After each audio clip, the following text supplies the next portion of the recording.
And now I want to demonstrate some elegant abbreviations in Pitman Shorthand, beginning with the name Pitman Shorthand itself. It is actually represented by this tiny little squiggle here. And how is this constructed? Well, you start with the letter P, and then you half size it, which will add the sound of T, and then you take an M with an N hook at the end. This is actually the M sound. And so that actually spells the first part, the top half of the symbol Pitman. Then you take an SH sound, add a hook to the beginning. Remember that you're writing SH from right to left, so it's actually written like that. So you're adding a hook to the beginning. That makes the sound of R. And if you half size it, that actually makes the abbreviation short. If you're putting the abbreviation above the line, it's the official abbreviation for the word short. And then you take the letter N, half size it, and thicken it, and that's actually the combination ND, and such a mark written above the line is the official abbreviation for the word hand. So if you combine them together, you get Pitman Shorthand, like this. And I'll try to write it again, one next to the other, so it's Pitman Shorthand, like that, more or less.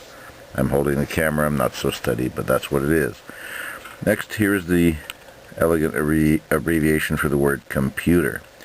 And you'd think that you'd have to use the consonant sounds, the consonant strokes for K, M, P, T, R, but in fact it's all constructed on the letter P. So you take the letter P, you double it this time, it adds the sound of TR, so PTR, and you actually put a dot right at the beginning tip of the stroke, and this adds the sound com or con or related sounds.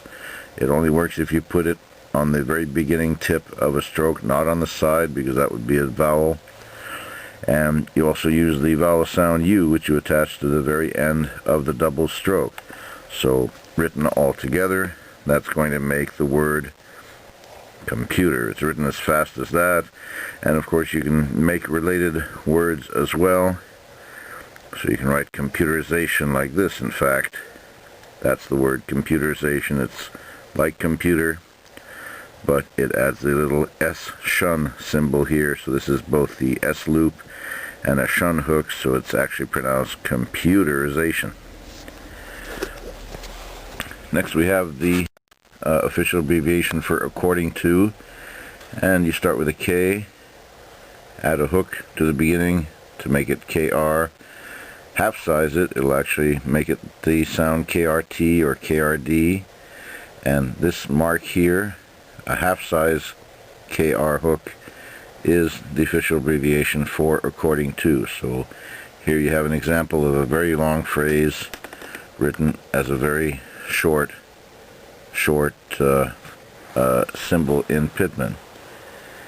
And now I'm having a little fun here with ambigrams. What is an ambigram? An ambigram is a symbol or logo or word that reads exactly the same upside down as right side up. And you see this in various examples. The recent novel The Da Vinci Code had a lot of ambigrams in it.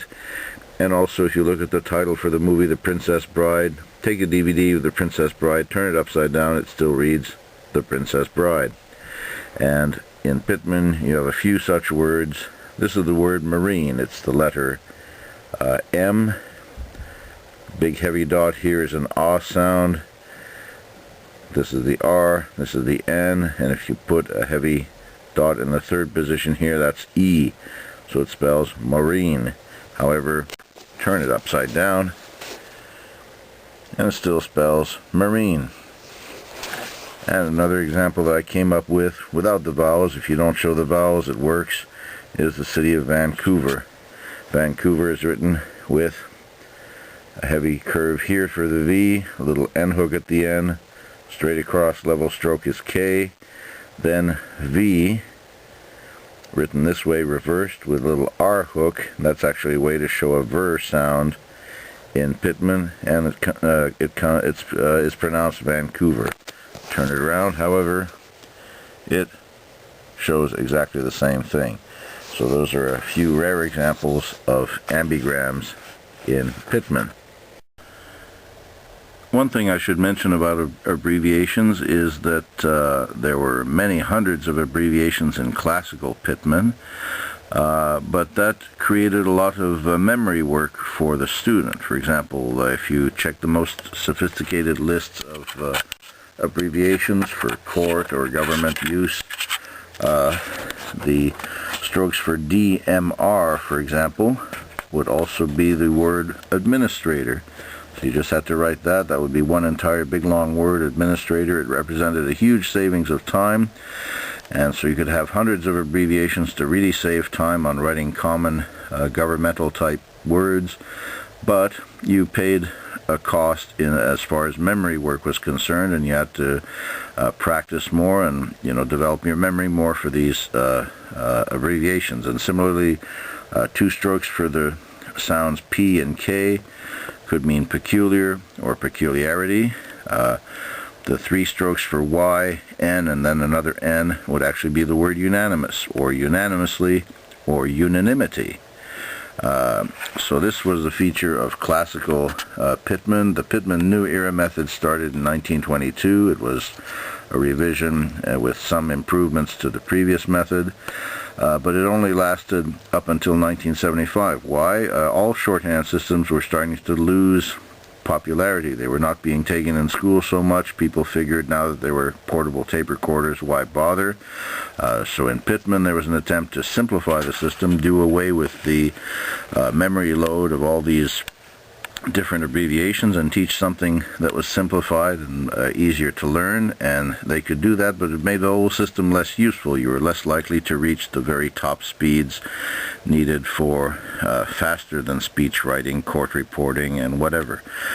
So all these kinds of abbreviations in the new Pitman 2000 method, things like this were done away with. And one notable example is that in Pitman New Era, you have simple two-stroke abbreviations for certain months of the year: January, February, and November. Don't have to be spelled out in Pitman New Era. They're just two-stroke symbols. But in Pitman 2000, you actually spell out the entire names of these months. So it represented a change in orientation. Didn't really save Pitman or any of the other shorthand systems. All shorthand systems basically waned in popularity no matter what they tried to do to simplify the method.